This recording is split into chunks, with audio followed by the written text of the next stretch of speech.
king has arrived. So this is gonna be like the worst vlog ever because we woke up late and because of me, because I accidentally had my alarm clock on silent and we have to drive to the next town over. We're in the north of Bali, we're in Amed, and we're about to go scuba diving, and we're gonna be late to our scuba diving appointment. Tulamben for breakfast? Like, we'll see. Okay, fine.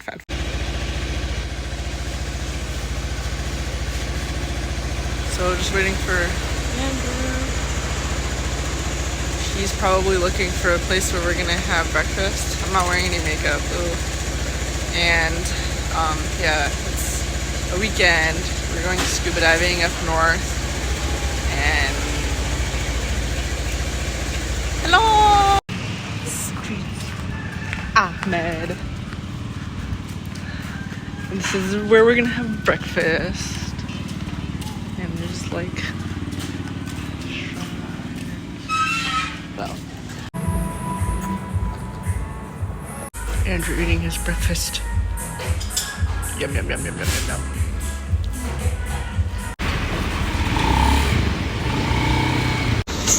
is the place. Hi. Hello. This is the diving place. Hello. Ready to dive?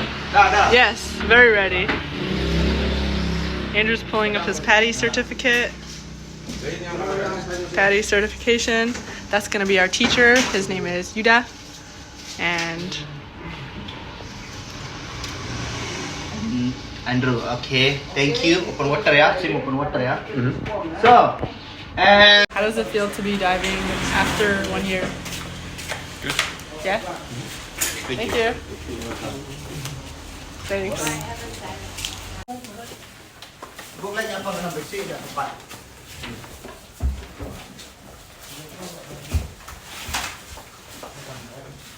Ini enam dapat.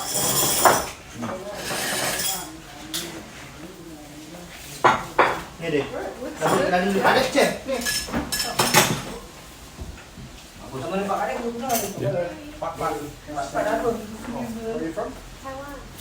You can get it up over your head.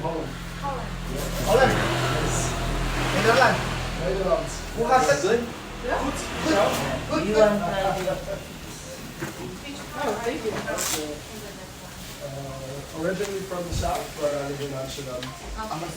12 years.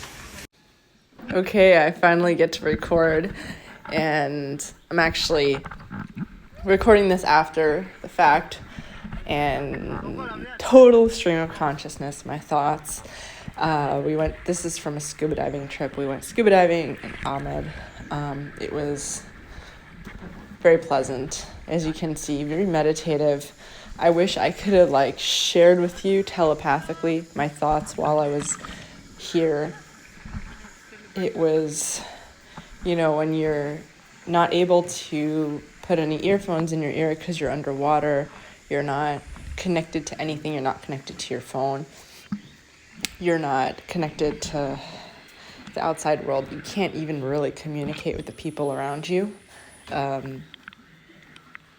Your mouth is covered with this breathing machine, and it's you can only use a few signals underwater with your hands. Okay, there's a problem, up, down, things like that, pointing at things. So it creates for a very meditative experience. You're only allowed to be with your thoughts, with where you are, with your feelings, your sensations in your body.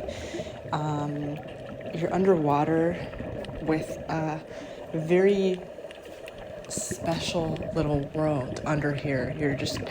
You're seeing all kinds of fish, and whatever's underwater is it's like a totally different little life than above ground.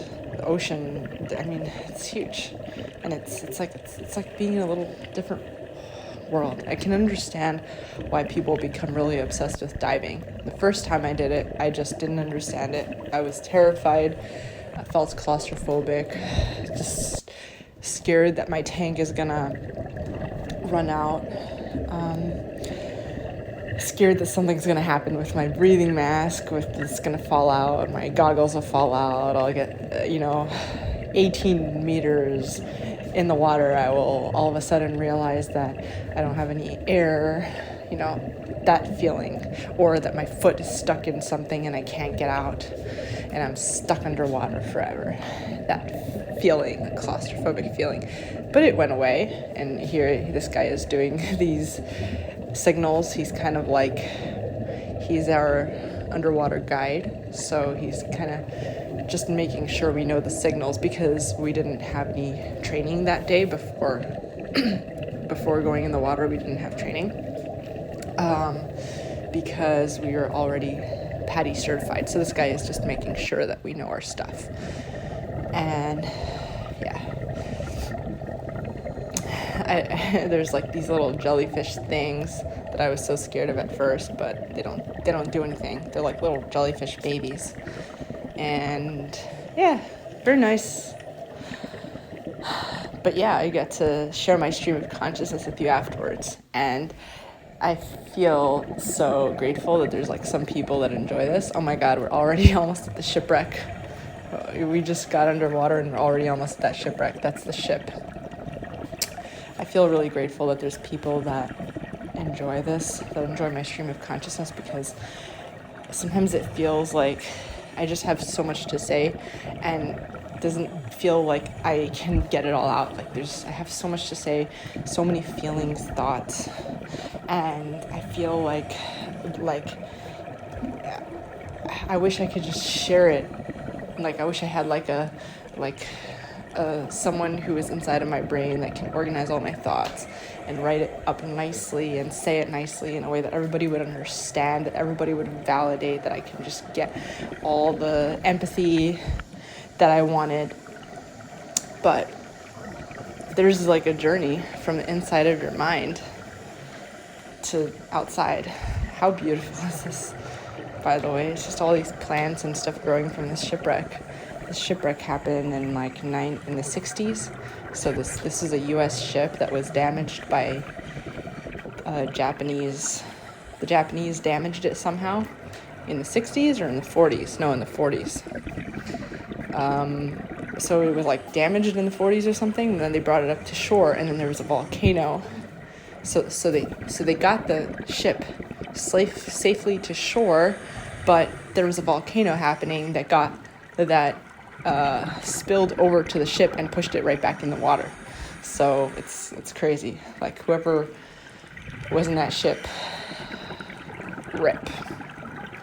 Whoever was in that ship got hit twice. Once by whatever missile or whatever the Japanese got them with, and then the deed was done by the volcano. So there's a lot of volcanic rock in that place. What am I doing with my mask? Oh, my ear was hurting a lot in the beginning from the pressure, because I had forgotten to equalize the pressure between my ears and outside. So the most wonderful thing for me is to do these vlogs.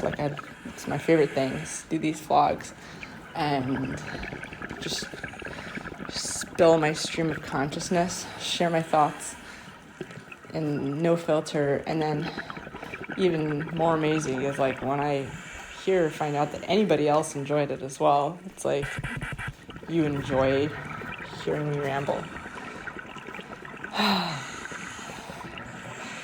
But that's just with anything in life, is like you can't know how much you're needed. You can't know how useful you are, your feelings, how you might be just so sick of your feelings and trying to push it down, but you can't know how useful your feelings are to other people. other people might need you to be in touch with your feelings. I think that what is really, really underrated is people who are able to share their feelings, express their emotions. Do you ever wonder why people are always hating on people on the internet, telling people to shut up, whatever. I don't care what you have to say. I don't care what so and so has to say. But they'll still watch. They won't block. Like, for me, if I don't want to hear what someone has to say, really genuinely, there might be like a little bit of like an initial anger that like, oh, why did I waste any time or energy on this thing? But then I'll just block the person, so I don't have to hear their thoughts. I don't have to see what they're spewing. You know what I mean? But then there's like people that you don't want to hear what they have to say, but you still keep watching. So you think you don't want to hear what they have to say, but you still subject yourself to it. Why? Why do you subject yourself to things and people that you don't like? And the reason for that is very simple, because they're portraying something that you've been denying in yourself. They're maybe unleashing their feelings in a way that you've been denying in yourself. So your subconscious is wanting to be validated. Your subconscious is wanting to be whatever that person is being in that moment, but you're denying it in yourself. So your subconscious is forcing you to watch it in somebody else, because that's the only way that it can get it vicariously, because you've been denying it so strongly in yourself. You've been denying your feelings to yourself. To me, it's really, I really do not want to be around people that, I really don't want to be around people that make me feel like I can't release my feelings, that I can't feel what I feel, say what I say, think what I think. I don't want to be around people that are very much in denial all the time. Like, generally, the kind of people I'm talking about that are like always addicted to some kind of drugs, that are on medications, because I've struggled with this myself, that think that feelings are like, just take your antidepressants already. Just, oh look, there's the wheel of the ship. Just drink your medicine already. Just take your SSRIs. Just, shut up and take a cough drop.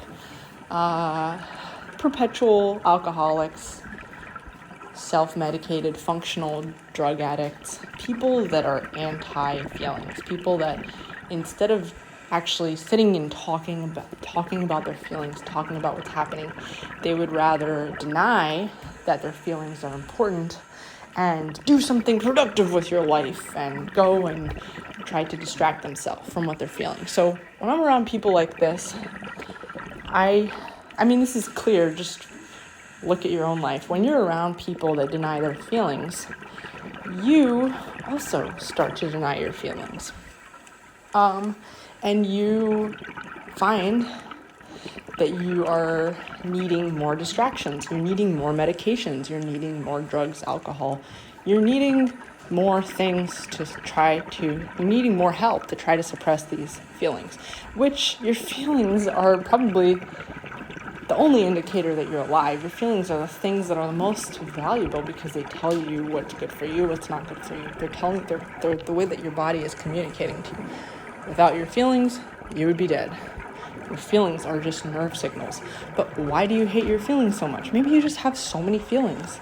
Maybe there are so many nerve signals that are trying to tell you stuff, and you're overwhelmed. You don't have enough energy to address all these signals that are coming from your body because you're maybe in a place where things are moving too fast for your body to handle. You're competing with AI, you're competing with overstimulation, you're competing with inflation, just way too much is happening. You need to come here under the water and just cut out all the noise. There's like no noise under here in this ocean. There's no noise other than the sound of water. That's all you can hear in here, inside of this shipwreck. Next to all these fish is just the sound of water. And it's the first time I went diving, that was terrifying because I was like, oh my God, I'm gonna die, and all my feelings were just bursting out.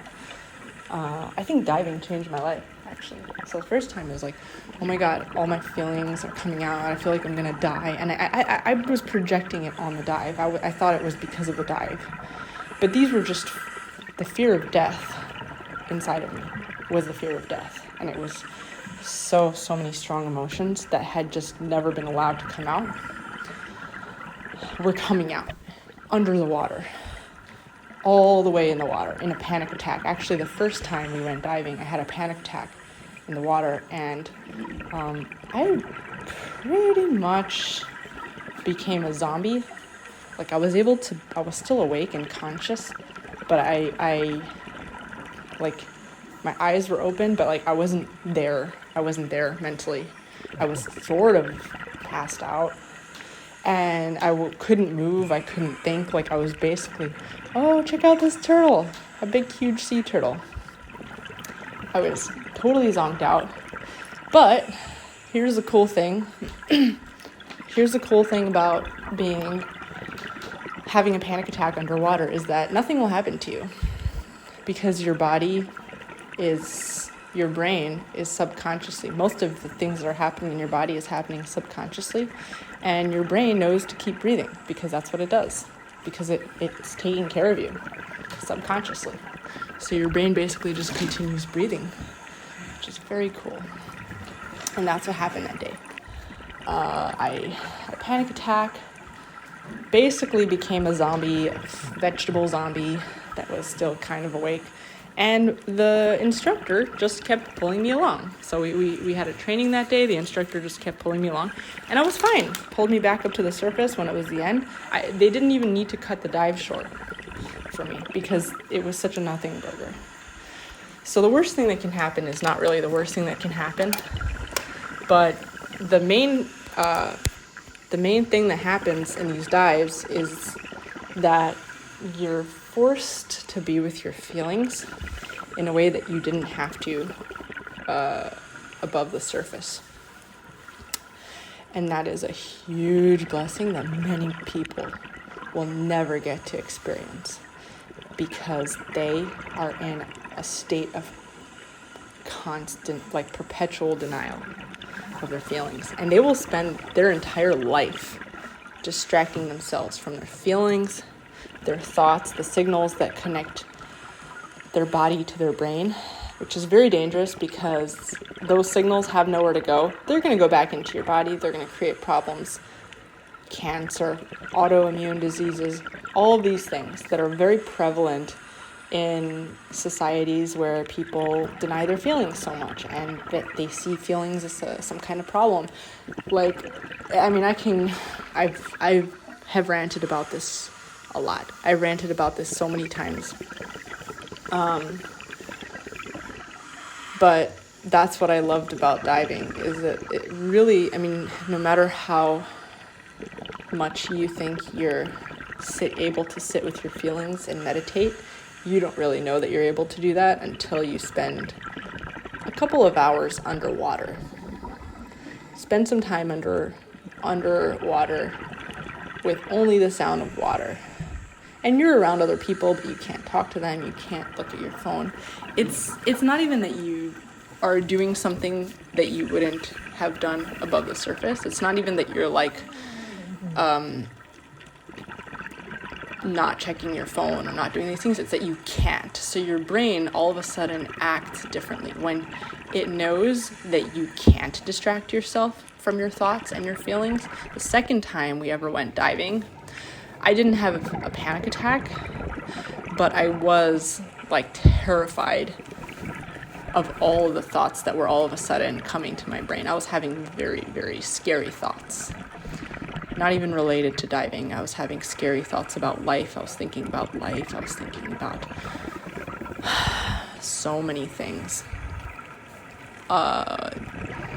Depressed thoughts, sad thoughts, scary thoughts, angry thoughts.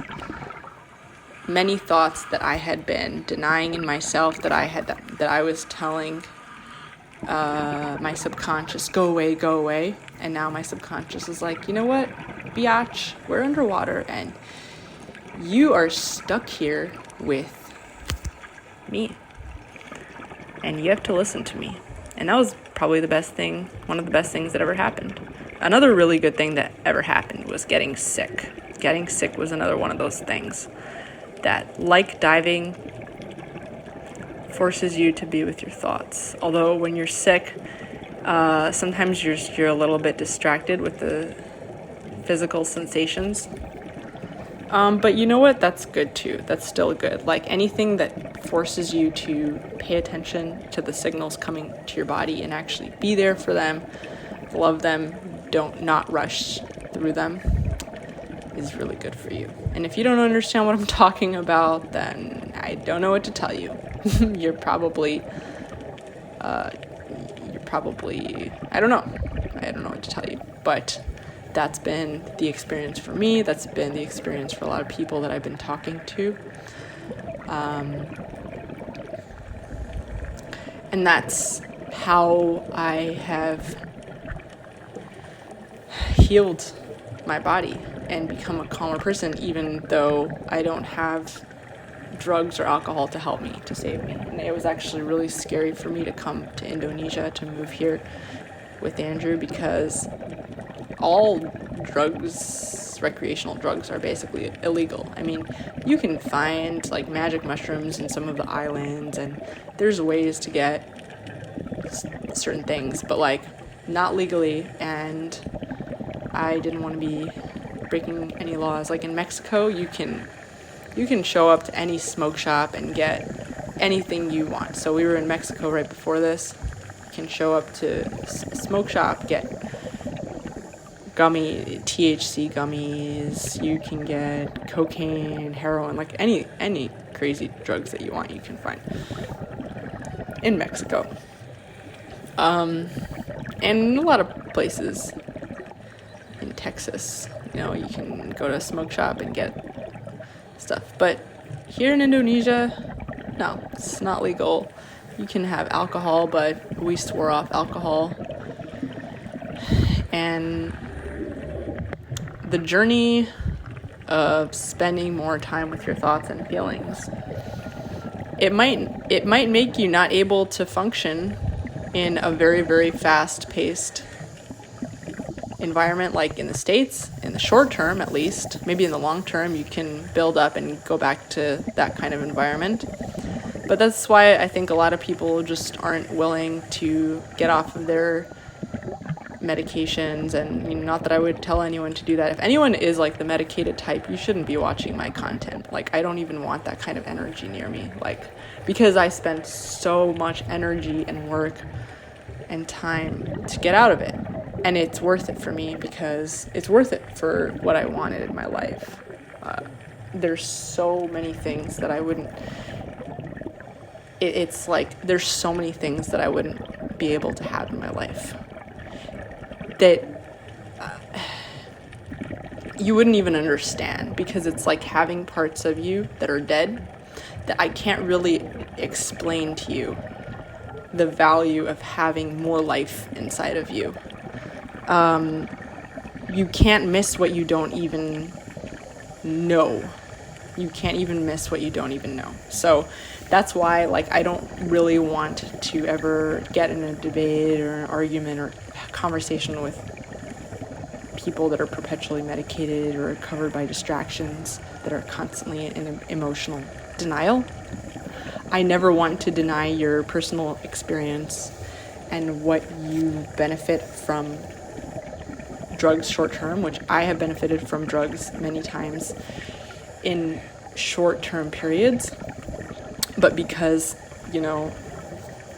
long term, there's a lot to be gained from living the raw, unmedicated life.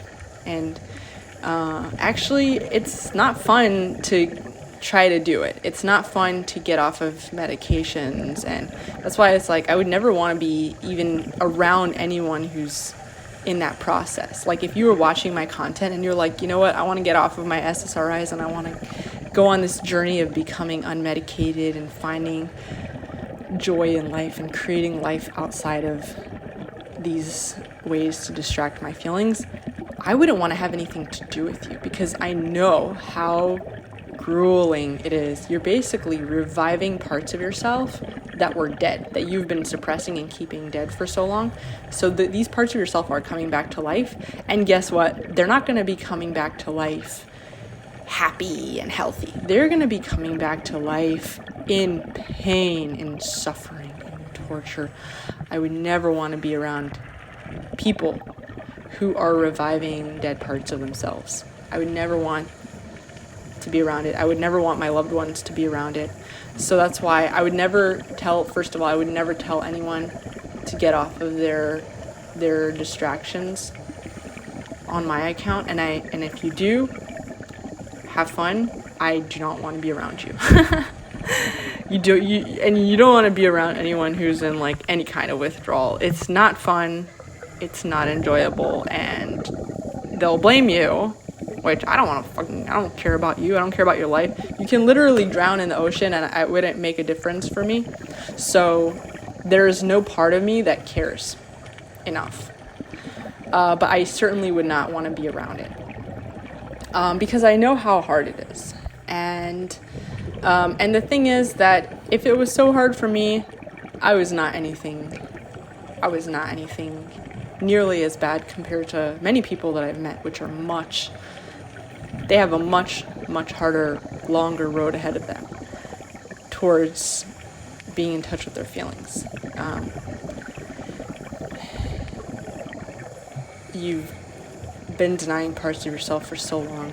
You know, if you hate yourself and you're denying parts of yourself, why should I? Because it's so hard for you, because it's so hard to love yourself, why should I love you? You know what I mean?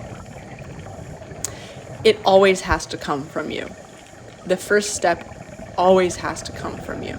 There are so many people out there who are in codependent situations, or, you know, Al-Anon is all about this.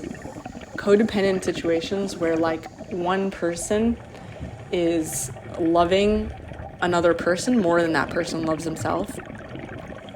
And that's why this whole charity, sacrificial, self-hating mentality is why there are so many addicts are able to survive for so long, because like people are able to survive on self-hatred.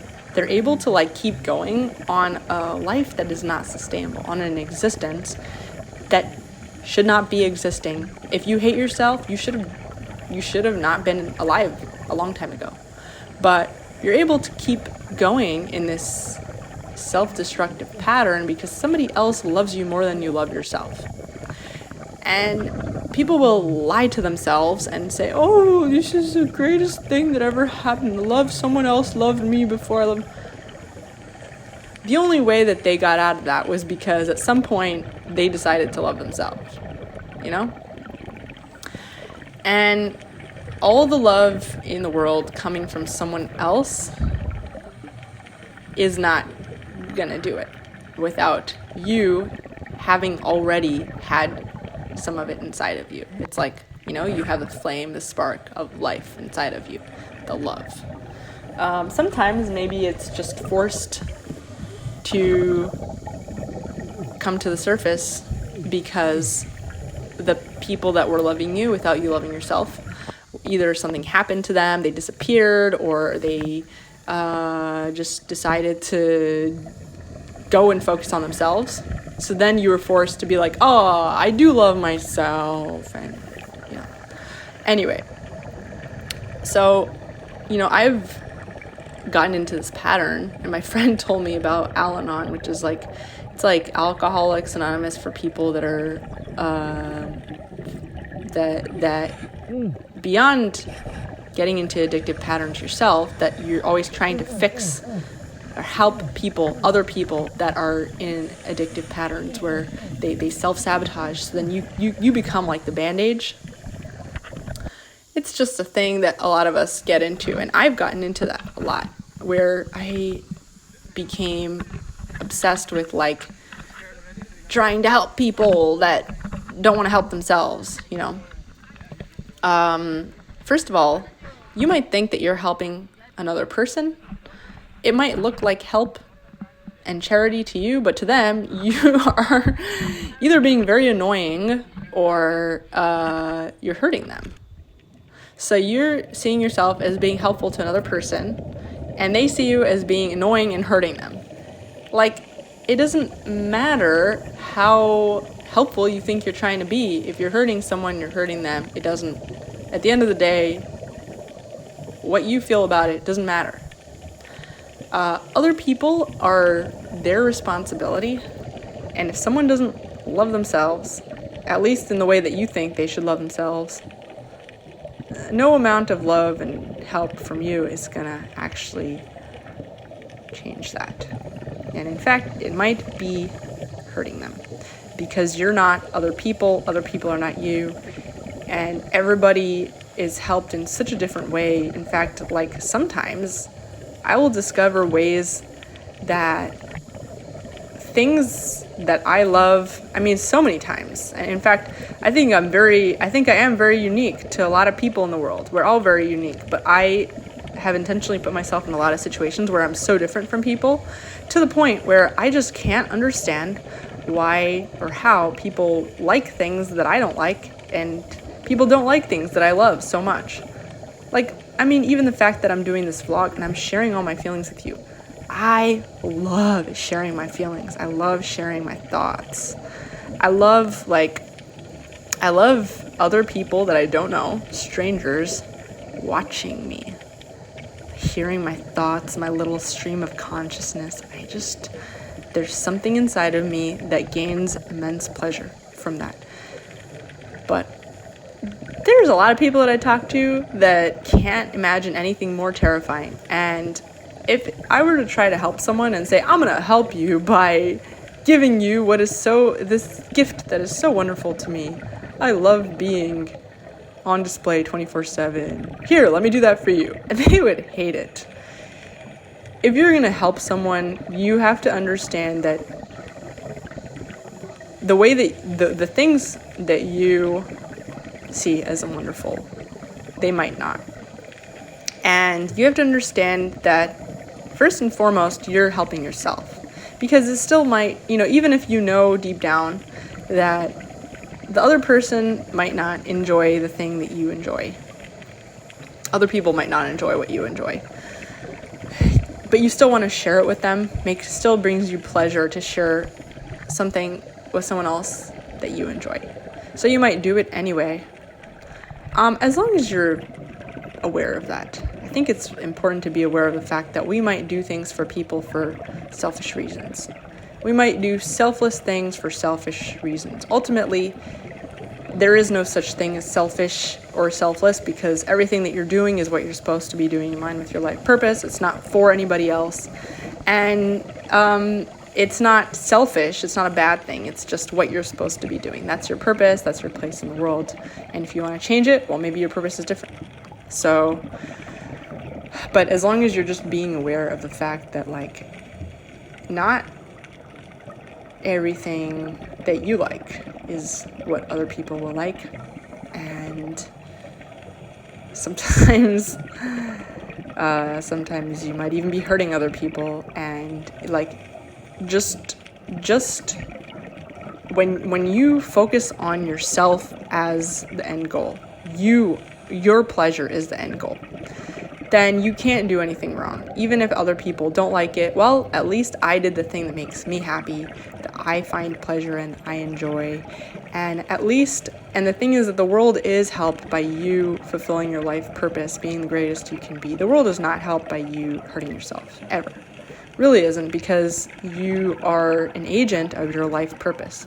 You hurting yourself and squashing yourself and dampening your energy is going to cause you to put out bad things back out into the world, things that are not helpful, a less helpful version of yourself back into the world, and that's not good for anybody. So yeah, I just think that you can't really go wrong with focusing on yourself. And someone down the line might really benefit from that. But the focus should really be you benefiting from it, because you are your biggest responsibility. You're your little baby. You are your inner child. If you can't take care of yourself, you can't be good for yourself, you're basically useless to the world. And your motivation, I see a lot of people talk about like, oh, be selfish because it's good for the world and it's good for other people.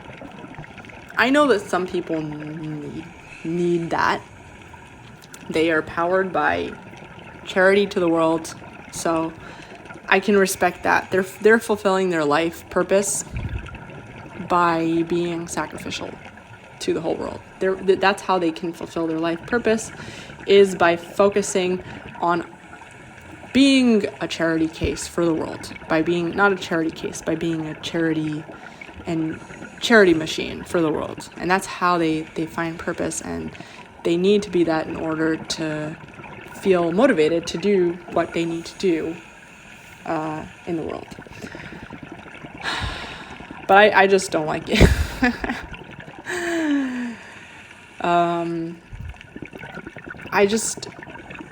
The motivation being other people, for me at least, when I think of other people being the motivation for me doing nice things, that makes me not want to do anything nice. Because I've just spent so much of my life feeling victimized by other people. Like, I've spent so much of my life feeling like scared of other people, victimized of other people. Maybe they're good, maybe they're bad. I don't know, but I don't exist outside of my head. I exist in my head. And in my head, I spent a really long time being scared of other people. Scared that they're going to hurt me, that they're going to have expectations of me to hurt myself on their behalf, that they're going to guilt me, manipulate me, coerce me, all kinds of bad things. So I just spent a long time really hating people. And the idea of using people as a motivation. Oh my god, guys, check out this animal, by the way. This is an electric clam, and it lights up. It's an electric disco clam, and I don't know if you can tell, but there's like a little fluorescent light inside of it, like a pink fluorescent light. It's just, look at this. This is so cool. Look at this light, the pink fluorescent light. Do you see it? It's like lighting up. And that is so, I've never seen anything like this. I didn't even think it was real. Like, he's shining this flashlight, and I'm like, how is this real? Is my brain playing a trick on me? I was like kind of meditating in my mind, lost in my thoughts, and that is so cool. That is so cool. Like, holy shit. I love the underwater, you know. There's so many cool things in this ocean. And everywhere you go in the world, like, the ocean's just so big, and there's so many different parts of the ocean with so many different things. That's so cool. And I'm so glad that you guys got to see that. That's cool. Hopefully I'll get more of these, like, dive casts. Very fun. And next, I think at some point we want to go diving in Nusa Penida, where they have mola mola fish, which is like, everyone's talking about these exotic fish in Nusa Penida, where the fish are like They don't have like a backside, so they kind of look like weird, awkward turtles. So that's cool. So yeah, selfish for the purpose of the self. For me, that works. I do love myself more than anybody, because I can't.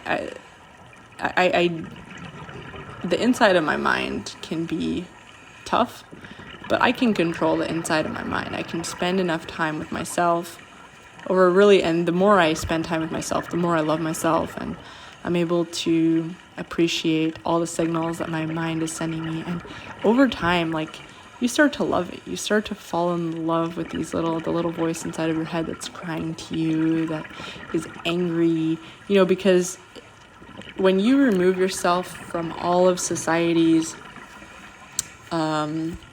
guilt and man-made, like, moral stuff, society tells you that you should hate this type of bad person and that type of bad person, and you should be, very overly moralistic, like obsessed with certain things that the society decided was bad. I don't even want to give the examples. Screw Western culture. I hate it so much. But, like, you're basically, it takes removing yourself completely out of an environment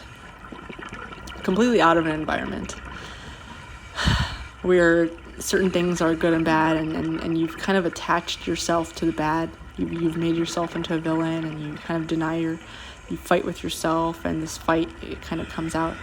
It takes totally putting yourself in, like, the most peaceful, safe, awesome situation to actually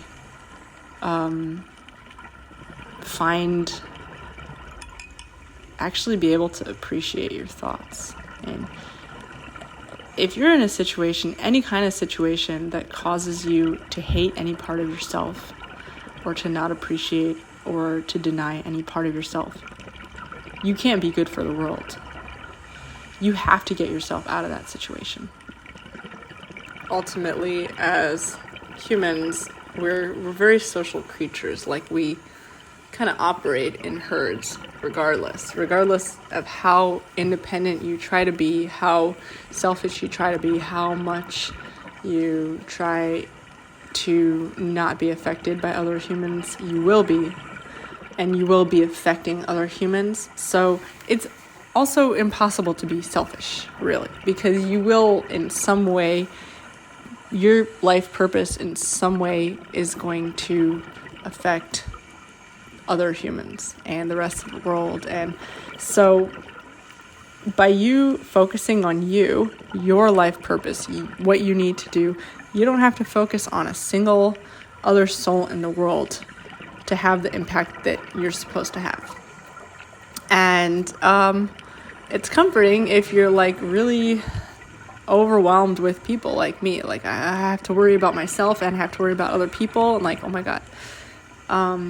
Just worry about yourself. Worry about what you have to do, and what you like to do, and what you enjoy, and your purpose in life. It's gonna affect other people regardless. And if you're vibrating at a low frequency, if you're squeezed in any way, if you're not happy, if you're not, like, totally killing it in power, you're the best version of you, the most powerful, happiest, most selfish, most awesome, like, you're gonna negatively affect other people also. It's just part of being a piece of this puzzle of humanity. So there's our okay signs.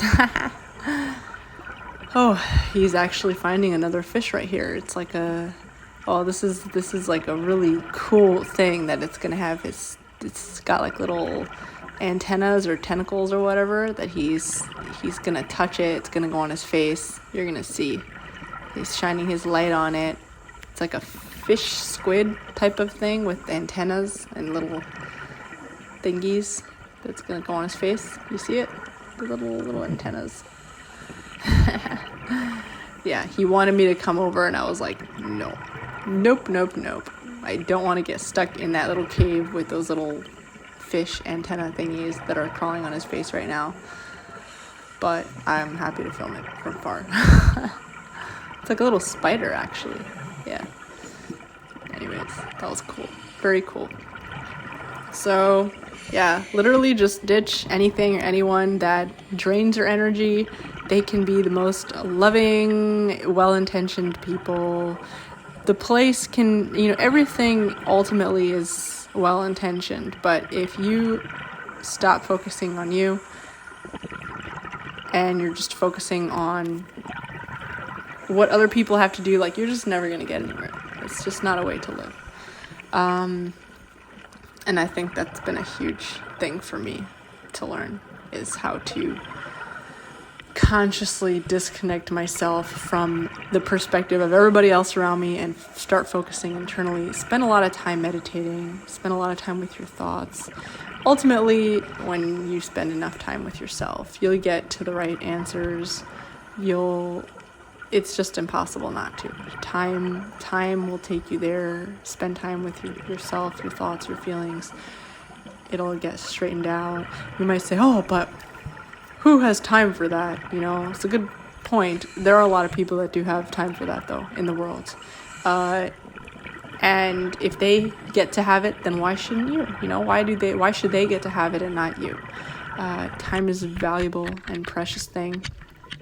The time to be with yourself and sit with your thoughts and straighten all these things out, so that you can maximize who you are. The time to do that is really precious. And well, you might say, oh, but I know there's some people that are like, oh, that's such a waste of time just thinking with your thoughts. I like to work, I like to be productive, but this could be the most productive thing you ever do, is what I will say to that, to anyone who might think like, oh, but I want to be productive because I would rather be counting beans in office. Bean counting is more productive. Or working so that I can pay my bill for this month is more productive. Or building this thing that I'm doing that's a very short-term thing. The most productive thing, I promise you, that you will ever do is to straighten out your mind. If your mind is already as straight as possible, you have zero vices, you have zero problems, you have zero conflict internally, then, you are a very special person. Because most people that I know and that I talk to, that's not the case. They have a lot of internal conflict. They have feelings that are not being addressed, that are not able to be addressed in their normal rhythm of life. And there's a lot of dissociation happening where people are having feelings that are totally separate from their conscious mind, that because these feelings have been suppressed for so long. So basically their feelings will just act out separately from them. Looks like we gotta go. Post dive lunch. They gave each of us, for me it's like fried rice, Andrew got his fried noodles. What did you think of that dive compared to the other dives that we did in the past? Compared to the other ones? Yeah. Well, it was a shipwreck dive. We haven't done that yet. Yeah. So that was super cool. It was more lighthearted. It's the first time we've dived from the shore. We've always taken a boat. Yeah. So diving from the shore is a big giant pain. Yeah, it was hard. It's not very much fun, but... And the rocks, it just felt like I kept getting worried that I'm gonna hit against the rocks from the waves. Yeah. It's a very legit worry. How about you? What did you like about that dive?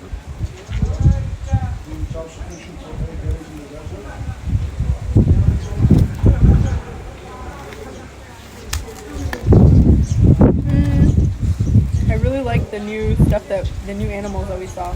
Yeah? Yeah, those were very interesting. And I like that in general I was more relaxed than I was in the past with diving. I felt really comfortable. Like I've never felt this easy and comfortable doing that. Yeah, you look good. You look like you were just at ease in the water.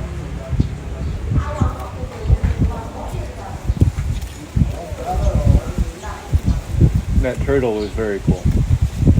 Yeah. The electric clam. I'm gonna look it up. The electric clam. Volcano erupted in the 60s, right? What? Volcano. This is no volcano. This is hell volcano. Yeah. In the 60s.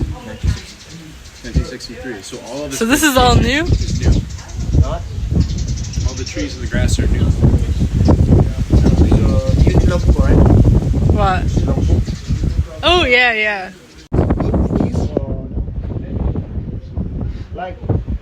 Like we? Yeah. Well, you're putting.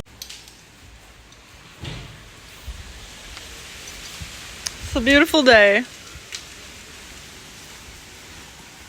So a couple hours later, Andrew and I chilled in the bedroom and showered, got ready, and now we're basically gonna spend the rest of our day. I'm actually hungry. We're both hungry, and gonna eat something. Then Andrew's got the laptop. Gonna hang out at like a coffee shop or somewhere, just chill. Read something, work on stuff. Sunday. Yeah, it's a Sunday. Yeah, just a chill day. Nothing too heavy. Do you have work to do today, baby? Of course I do, but you know what? I'm not gonna do it. You're not gonna do it? I'm gonna do something fun. Like what? Go through all our videos and pictures that we took today, because Pardes took some amazing video of us scuba diving. And I might read. And what else? Yeah, talk to Pardes. Okay, we'll chill a little bit. I'm trying to think for my video, like I'm trying to decide if I should make my vlog so I'm gonna have like all this footage from the video underwater. So usually I just do what we do in order, like, and if I talk, I talk like this, but I'm thinking if I should make it like a podcast style where I do like a voiceover, because there's gonna be like a long stretch of time where I'm just filming underwater and not talking. I'm thinking maybe I should do some voiceover, talk over that. We'll see. Yeah. Anyways. Okay, Thai food time. Love this. This is so beautiful. Like the mountain in the background, the trees, flag. This is at the Thai place. We're sitting on the floor. We have like this, it's kind of like a floor table. And like, see like those guys. And that's the street. And so this is like our tea, the appetizer. Andrew's having an ice cream smoothie. And I'm gonna have, what are you gonna have, baby? I'm gonna have a Thai. We have this coconut cream soup. Oh, that's the one I was thinking of getting. I'm gonna get the green curry instead. But cool, okay.